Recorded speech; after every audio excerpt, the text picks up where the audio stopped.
कैसे हो आप सब? It's me Atiq Rahman, this is your beautiful सा channel unmatchable learning NEET and JEE classes. आज स्टार्ट करने वाले लेक्चर नंबर 3 ऑफ ग्रेविटेशन और फिजिक्स का क्लास 11 चैप्टर नंबर 8। तो अभी तक हम लोग लेक्चर नंबर 2 के अंदर हम लोग सीखे कि कैसे कोई भी कंटिन्यूअस मास बॉडीज के लिए आप कैसे ग्रेविटेशनल फोर्स निकालने वाले हो। तो उसके अलावा हम लोग एक स्टेप और आगे की तरफ चलने वाले हैं, उसका नाम है हमारे पास ग्रेविटेशनल फील्ड या ग्रेविटेशनल स्ट्रेंथ और समटाइम्स वी कॉल्ड एज जी। जी याद है? जी बोलते थे हमारे पास, क्लास 9 से पढ़ते आ रहे हो। तो स्टार्ट करते हैं। जी की हम लोग मीनिंग समझेंगे क्या होता है। पहले मतलब ग्रेविटेशनल फील्ड होता क्या है।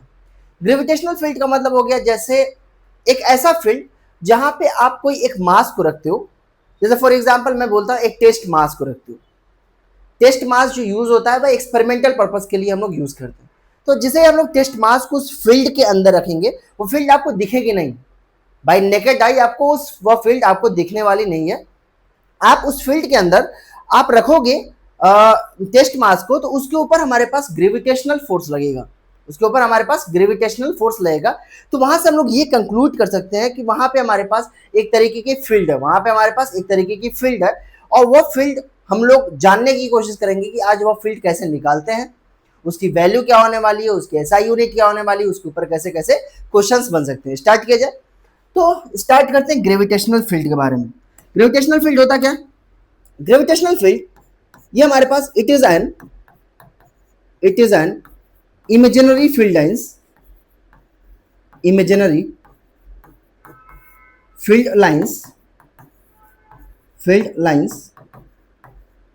in which test mass experienced a gravitational force. क्या एक्सपीरियंस्ड करता है हमारे पास? ग्रेविटेशनल फोर्स एक्सपीरियंस्ड करता है। ग्रेविटेशनल फोर्स फॉर एग्जाम्पल मान लो हमारे पास जो फील्ड है वो कुछ ऐसी है। हमारे पास मान लो ये फील्ड कुछ अपन लोगों के पास ऐसी है। मान लो ये फील्ड हमारे पास कुछ ऐसी, ये हमारे पास फील्ड लाइंस कुछ ऐसी है। और बोलोगे सर ये तो यूनिफॉर्म लग रही है, इक्वी स्पेस्ड है हमारे पास और सबकी लेंथ बराबर है। कुछ भी हो सकती है हमारे पास, नॉन यूनिफॉर्म ये non uniform gravitational field lines हो सकती है, हमारे पास यूनिफॉर्म ग्रेविटेशनल फील्ड लाइंस हो सकती है। मैं बोला कि हमारे पास एक छोटू सा मास लेके आओ, एक छोटू सा मास घर से चुरा के लेके आओ। मैं बोला हमारे पास एक छोटू सा मास लेके आया मैं, स्मॉल एम। तो देखा कि हमारे पास इस स्मॉल एम पे एक तरीके का फोर्स लग रहा है, स्मॉल एम पे एक तरीके का हमारे पास फोर्स लग रहा है। और जाहिर सी बात है दो मास के बीच में एक अट्रैक्टिव फोर्स लगता है, उस फोर्स का नाम क्या है हमारे पास? Gravitational force. तो यहाँ पे एक फोर्स लगा, this force is known by the name gravitational force. ये बताइए फील्ड लाइंस कोई ना कोई बनाता होगा। जैसे एक मैग्नेट है, तो ये बताओ मैग्नेट क्या करता है? हमारे पास एक मैग्नेटिक फील्ड लाइंस होती है। तो मैग्नेटिक फील्ड लाइंस कहाँ से ओरिजिनेट होती है? नॉर्थ पोल से। और कहाँ टर्मिनेट होती है हमारे पास? कहाँ पे जाके वह तुम्हारे पास अंदर जाती है? साउथ पोल में। फिर साउथ से नॉर्थ जाती है, फिर नॉर्थ से साउथ आती है। तो जैसे हमारे पास इलेक्ट्रिक फील्ड लाइंस है, इलेक्ट्रिक फील्ड लाइंस कहाँ से ओरिजिनेट होती है? पॉजिटिव चार्ज से। कहाँ टर्मिनेट होती है? निगेटिव चार्ज पे। तो यहाँ पे हमारे पास एक मास आया, तो लोगों ने बोला कि यार सर इलेक्ट्रिक फील्ड लाइंस का डेफिनेशन क्या बनेगा? तो मैं बोला यहाँ पे कोई सोर्स होगा, एक बड़ा सा सोर्स होने वाला है। मैं बोला एक बड़ा सा सोर्स है अपन लोगों के पास एम, कोई ना कोई सोर्स होगा ही। जैसे मैग्नेट वहां सोर्स था, वहां पॉइंट चार्ज एक हमारे पास सोर्स था। यहाँ पे हमारे पास एक मास सोर्स होगा, इसके ऊपर हमारे पास ग्रेविटेशनल फोर्स लग रहा है। और ये मास को हम लोग बोलते हैं क्या? This mass is known by the name test mass. इसको हम लोग क्या बोलते हैं? टेस्ट मास बोलते हैं। सर टेस्ट मास के बारे में जानते हैं। टेस्ट मास जो यूज किया जाता है, टेस्ट मास जो यूज किया जाता है, इसको हम बोलने वाले छोटा सा एम। मान लो हमारे पास इतू सा, मतलब मास की वैल्यू हमारे पास नेग्लिजिबल जीरो के बराबर होती है, बट जीरो नहीं होती है, जीरो नहीं होती है। टेस्ट मास जो यूज किया जाता है, it is used only for experimental purpose. किसके लिए यूज किया जाता है? हमारे पास एक्सपेरिमेंटल पर्पस के लिए यूज किया जाता है। एक्सपेरिमेंटल पर्पस के लिए सिर्फ यूज करते हैं यहाँ पे। और ये भी माना जाता है कि ये अपनी खुद की ग्रेविटेशनल फील्ड लाइंस नहीं बनाता। इसका मतलब इट डज नॉट प्रोड्यूस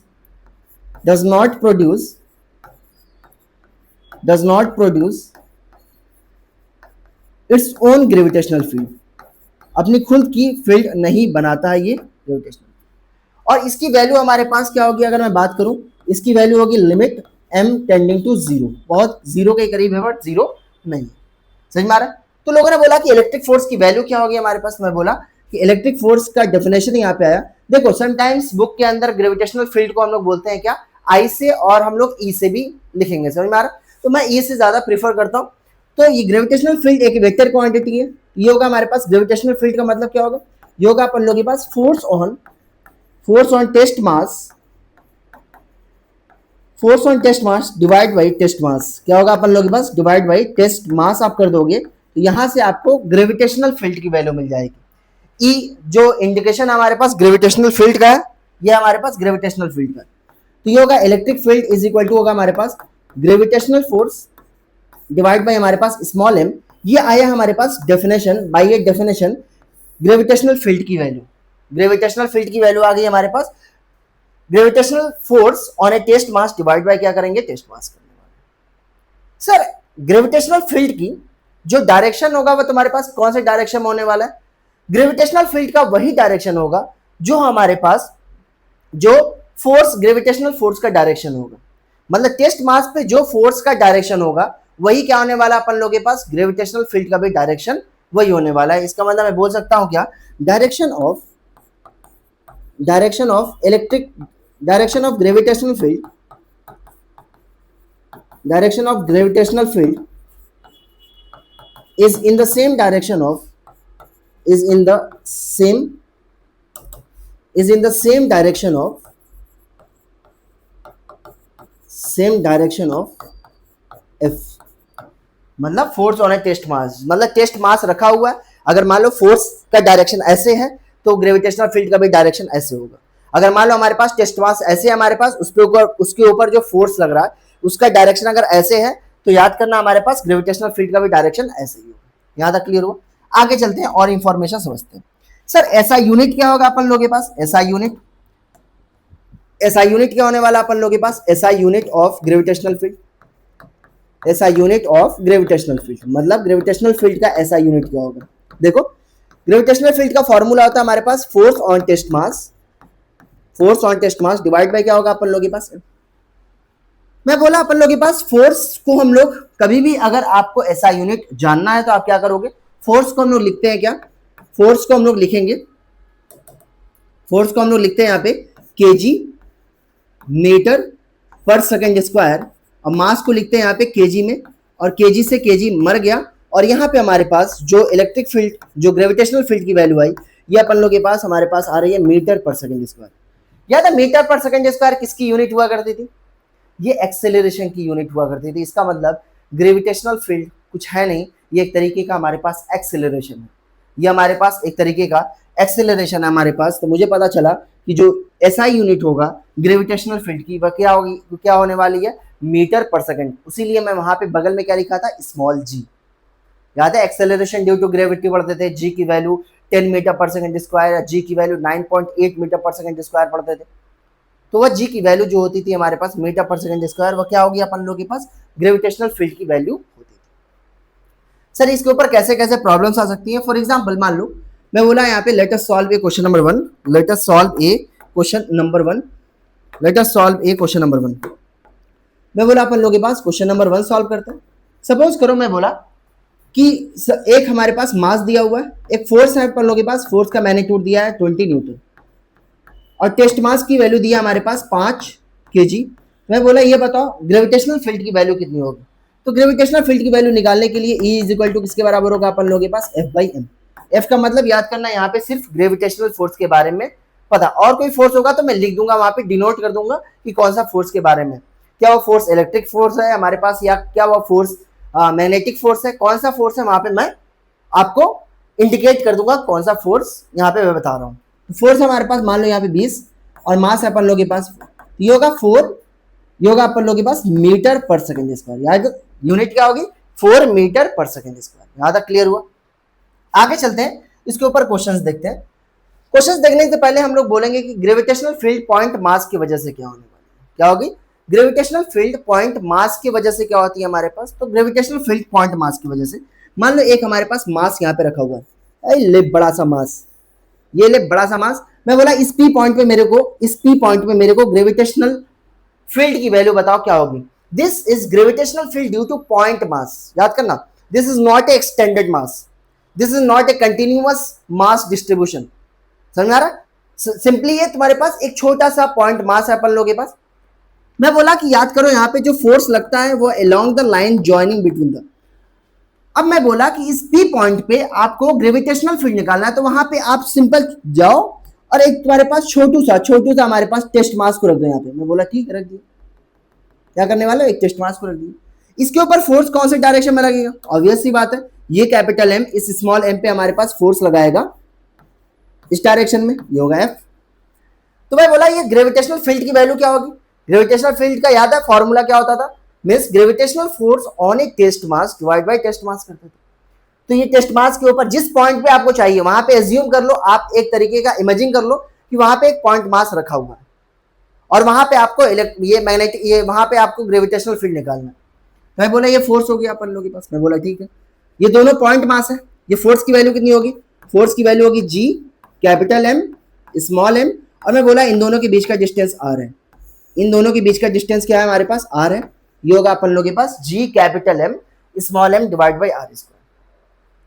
मैं बोला यहाँ पे ग्रेविटेशनल फील्ड की वैल्यू कितनी होगी, सिर्फ मैग्नीट्यूड लिख रहा हूं, ये होगा अपन लोगों के पास फोर्स डिवाइड बाई एम। तो इसका मतलब फोर्स की वैल्यू कितनी है हमारे पास, G capital M small M divide by R square, और इंटू क्या होगा एम, और एम से एम मरता हुआ दिख रहा है आपको। और यहाँ पे आपके पास कॉन्ग्रेचुलेशंस आपके पास ग्रेविटेशनल फील्ड की वैल्यू आ चुकी, और ये आ रही है हमारे पास G capital M divide by R square. किसके वजह से निकालना था, कैपिटल एम की वजह से निकालना था। कहां पे निकालना था, पी पॉइंट पे निकालना था। तो यहां से हमारे पास ग्रेविटेशनल फील्ड की वैल्यू आ गई G M by R square. But sir इसका तो डायरेक्शन भी होता है, इसका डायरेक्शन क्या होगा, इसका डायरेक्शन वही होगा जो फोर्स का डायरेक्शन स्मॉल एम पे लगता हुआ दिख रहा है। इसका मतलब ये इसका डायरेक्शन इसी डायरेक्शन में होगा जो फोर्स के डायरेक्शन में। यहां तक क्लियर हुआ? तो ये हुआ अपन लोगों के पास gravitational field due to a point mass. मान लो यहाँ पे एग्जांपल देखो यहाँ पे मैं बोला कि मान लो यहाँ पे अपन लोगों के पास एक 20 kg का मास है, एक हमारे पास 20 kg का मास है। मैं बोला यहाँ पे अपन लोगों के पास एक पॉइंट पी पे और ये डिस्टेंस कितना हमारे पास, ये डिस्टेंस लेटर सपोज ये हमारे पास है 2 मीटर। मुझे चाहिए क्या, find gravitational field at point P. मैं बोला अपन लोगों के पास find gravitational field at point P पे ग्रेविटेशनल फील्ड की वैल्यू कितनी होगी हमारे पास इस 20 kg मास की वजह से। सर सॉल्यूशन बहुत इजी है हमारे पास। सर इजी क्या है, इजी ये है हमारे पास, सॉल्यूशन ये होगा कि आपको निकालने ग्रेविटेशनल फील्ड का फॉर्मूला डायरेक्ट आप यूज करो G M by R square. G की वैल्यू तो कांस्टेंट होती है, universal gravitational constant 6.67 into 10⁻⁻11 newton metre square पर केजी स्क्वायर। कैपिटल एम की वैल्यू कितनी होती है हमारे पास 20 kg डिवाइड बाई आर की वैल्यू होगी 2 2 जा 4, ये होगा 4 5 जा 20, और इसकी वैल्यू कितनी आने वाली है 5g। मल्टीप्लाई करना, this value comes out to be very very very small, बहुत वैल्यू स्मॉल आने वाली। सर ये तो हम लोग समझ गए। सर इसका अगर मैं पूछूं कि इसका अगर इलेक्ट्रिक फील्ड वर्सेस आर के बीच का अगर मैं ग्राफ बनाऊं तो कैसा होगा, इलेक्ट्रिक फील्ड वर्सेस आर के बीच में ग्राफ कैसा होगा। ये होगा अपन लोगों के पास, ये होगा इलेक्ट्रिक फील्ड, अरे सॉरी ग्रेविटेशनल फील्ड, और ये होगा अपन लोगों के पास आर। मैं बोला कि ये ग्रेविटेशनल फील्ड की वैल्यू क्या है G M by R square, क्या है अपन लोगों के पास G M by R square. अगर ये हमारे पास क्या होगा इस डायरेक्शन को, ये होगा हमारे पास, ये तो डिस्टेंस होने वाला है यार। अब देखो ग्रेविटेशनल फील्ड कैसे वेरी कर रहा है, ग्रेविटेशनल फील्ड होगा हमारे पास inversely proportional to 1 by R square से वेरी कर रहा है। मतलब आर की वैल्यू कम रहेगी तो ग्रेविटेशनल फील्ड की वैल्यू ज्यादा रहने वाली है। आर की वैल्यू अगर कम है तो ग्रेविटेशनल फील्ड की वैल्यू क्या होगी अपन लोगों के पास, ज्यादा होने वाली। तो लोगों ने बोला ठीक है, तो अगर ये ज्यादा है तो मैं बोला कि लोगों ने बोलेगा यार इलेक्ट्रिक फील्ड अगर वेक्टर फॉर्म में लिखोगे तो कितना होगा minus G M by R square I cap होगा, minus G M by R square. क्यों, क्योंकि निगेटिव आई डायरेक्शन में, तो मैं इस डायरेक्शन को क्या लूंगा पॉजिटिव लेने वाला, इस डायरेक्शन को मैं क्या लूंगा, लेट सपोज मैं पॉजिटिव लेने वाला हूं, मैं ऊपर ही ऊपर ग्राफ बनाऊं। मैं बोला आर की वैल्यू अगर तुम्हारे पास जीरो की तरफ टेंड करेगा तो ग्रेविटेशनल फील्ड की वैल्यू क्या होगी हमारे पास इन्फिनिटी की तरफ टेंड करेगा, बट इन्फिनिटी नहीं होगा। इसका मतलब ये होगा अपन लोगों के पास यहां से, इसका मतलब ये अपन लोगों के पास कौन सा है, ये हाइपरबोला ग्राफ है। मतलब हाइपरबोला ग्राफ क्यों, क्योंकि y is inversely proportional to 1/x² वाला ग्राफ कुछ ऐसा दिखेगा। याद करना, सिर्फ मैग्नीट्यूड लेके मैं ड्रॉ कर रहा हूं इस ग्राफ को, तो इसका मतलब ये ग्राफ कुछ ऐसा बनेगा, ये ग्राफ कुछ ऐसा बनेगा। एनालाइज करो, एनालाइज करो, एनालाइज करो ग्राफ को। मैं बोला r की वैल्यू आप बढ़ाते जाओगे, इसकी वैल्यू और कम होती जाएगी, ग्रेविटेशनल फील्ड की वैल्यू और कम होती जाएगी, क्योंकि ग्रेविटेशनल फोर्स टेस्ट मास पे और कम लगेगा, और कम लगेगा, और कम लगेगा। इसका मतलब r की वैल्यू आप जैसे जैसे इंक्रीज करोगे, ग्रेविटेशनल फील्ड की वैल्यू धीरे धीरे धीरे धीरे क्या होने वाली है, डिक्रीज करने वाली है। यहां तक क्लियर हुआ? सर इसके ऊपर क्वेश्चंस कैसे आएंगे, ये कर लेते हैं। इसके ऊपर क्वेश्चंस कैसे आएंगे, और यहाँ पे स्टार्ट करने से पहले अपन लोग के पास, सपोज करो एक से, अगर मान लो हमारे पास 2 से ज्यादा अगर अपन लोग के पास पॉइंट मास है, और मुझे किसी पॉइंट पे निकालना है ग्रेविटेशनल फील्ड की वैल्यू, कैसे निकालोगे? निकालने का तरीका अपन लोग के पास बहुत कैजुअल है। ये होगा अपन लोग के पास principle of superposition, principle of superposition, principle of superposition. ये कब यूज किया जाता है? जब हमारे पास 2 या 2 से ज्यादा मास होगा, तब आप यूज कर सकते हो प्रिंसिपल ऑफ सुपरपोजिशन। वहां पे चार्जेस में भी यूज करेंगे, ग्रेविटेशनल फील्ड में, ये क्या नाम है कि मैग्नेटिक फील्ड लाइंस में भी यूज करेंगे हम लोग, हर जगह बहुत जगह यूज करने वाले हैं। मैं बोला ये अपन लोग के पास इस पी पॉइंट पे मेरे को चाहिए क्या, ग्रेविटेशनल फील्ड की वैल्यू चाहिए। किसकी वजह से? ये हमारे पास एक m1 मास है, ये अपन लोग के पास एक m2 मास है, ये अपन लोग के पास m3 मास है, ऐसे ऐसे हमारे पास 1000 मास।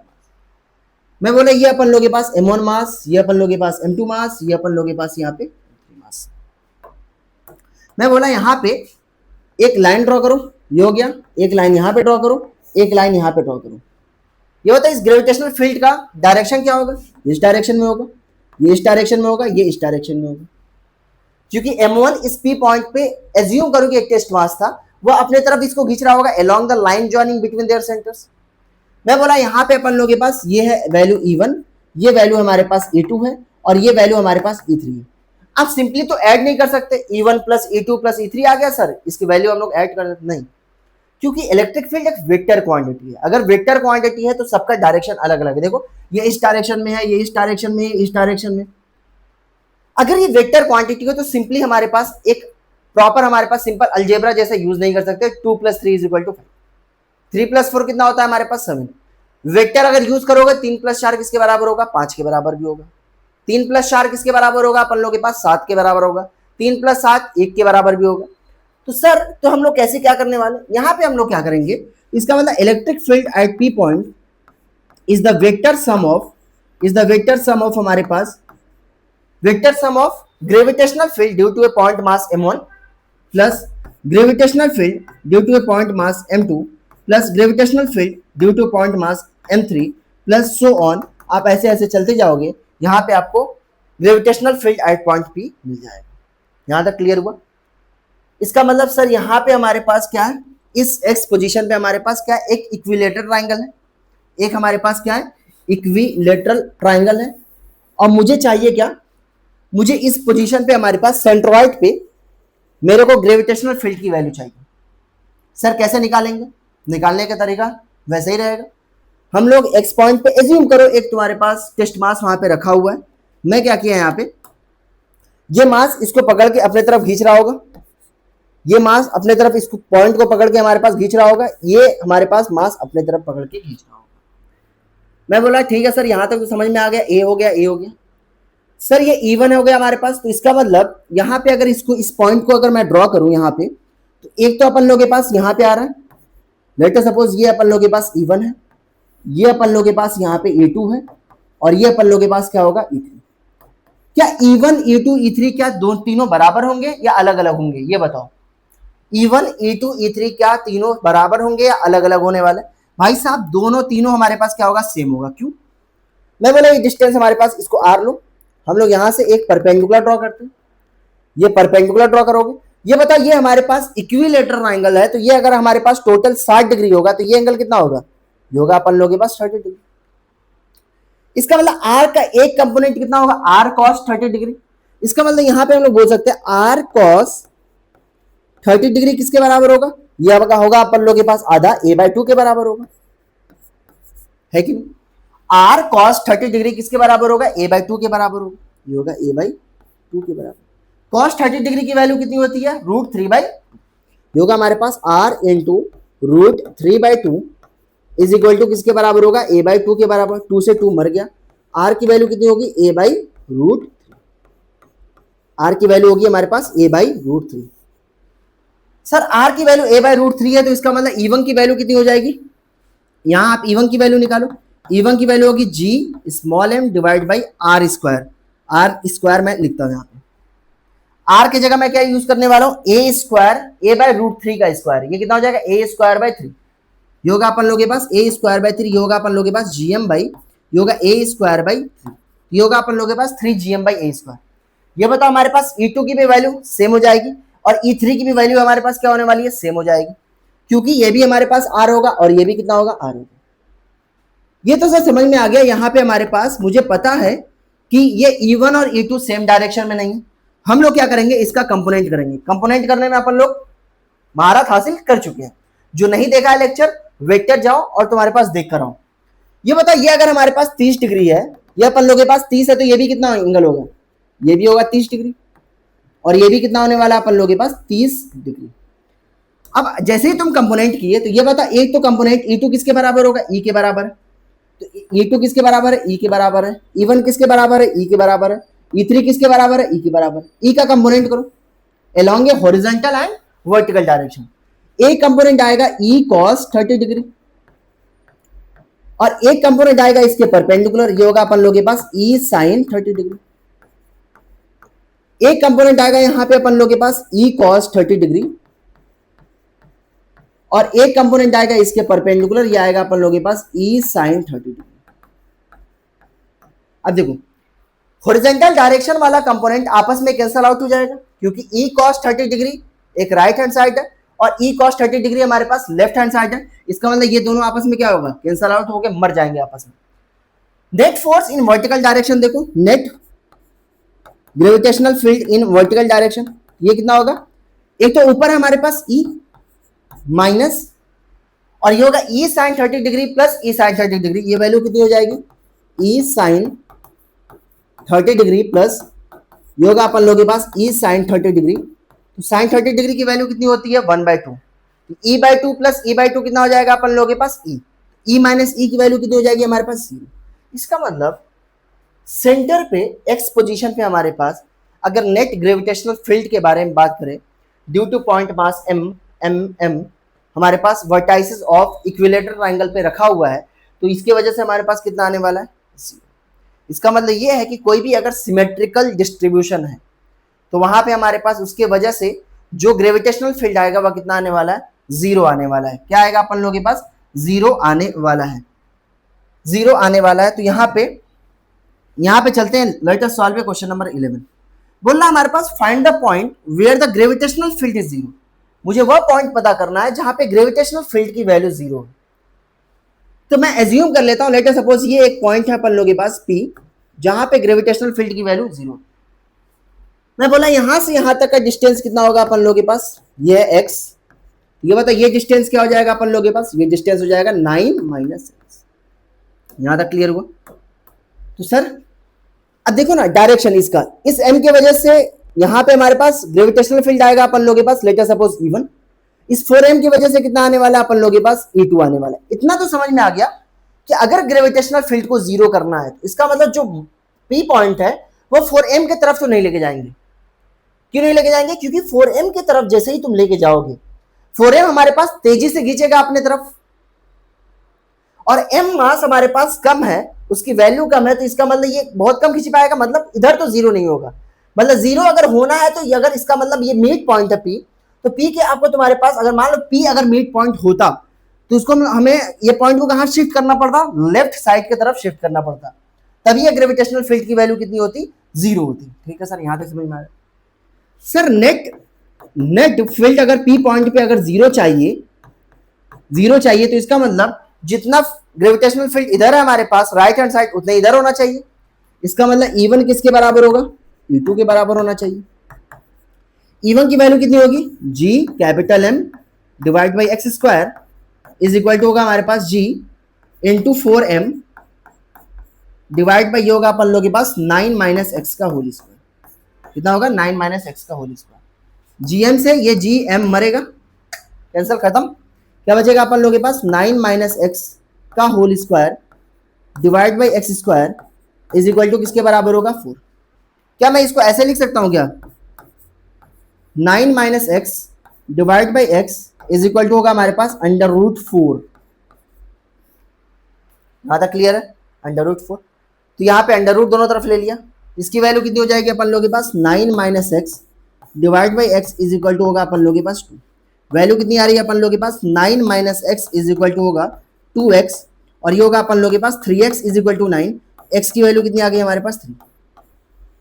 मैं बोल रहा था ना, मैं बोल रहा था कि अगर ये अपन लोगों के पास, बहुत ध्यान सुनना, ये m मास है और ये अपन लोगों के पास यहाँ पे 4m मास है और ये डिस्टेंस हमारे पास कितना था 9 मीटर, तो इसके बीच वाला पॉइंट ये सेंटर कितना हो जाएगा 4.5 और ये कितना होगा 4.5।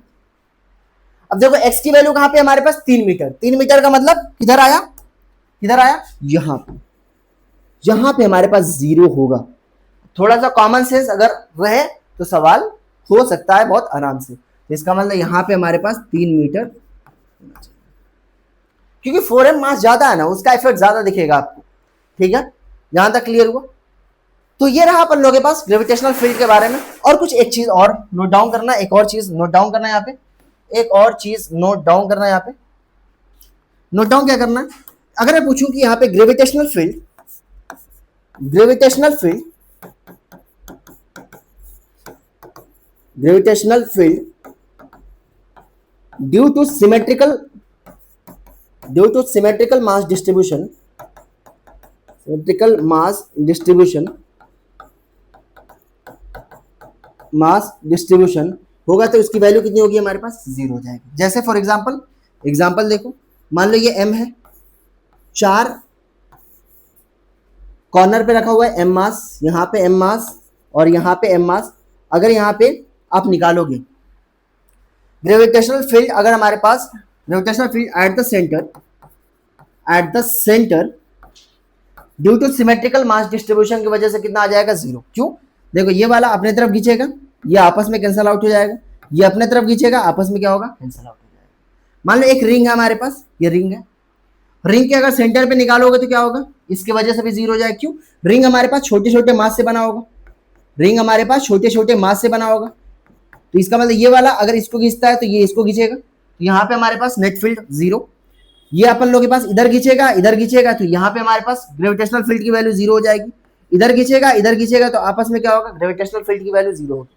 क्योंकि यार रिंग तुम्हारे पास इनफाइनाइट छोटे छोटे मास से बने होंगे, तो अगर सबका इफेक्ट देखोगे तो ये वैल्यू कितनी आने वाली है 0।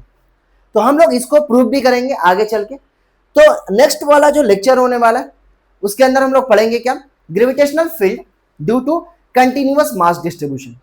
जैसे हम लोग पढ़े थे gravitational field due to continuous mass distribution, वैसे यहाँ पे पढ़ने वाले हैं gravitational field due to continuous mass distribution. बड़ा सा मास होगा या सेमी सर्कुलर रिंग के ऊपर मास का डिस्ट्रीब्यूशन ना रहेगा, या हमारे पास एक क्वार्टर हमारे पास अगर मान लो सेमी सर्कुलर रिंग है तो वहां पे अगर सेंटर पे निकालना है ग्रेविटेशनल फील्ड की वैल्यू तो कैसे निकालेंगे। तो हम लोग 1 by 1 सारी चीजें यहाँ पे कवर अप करने वाले हैं।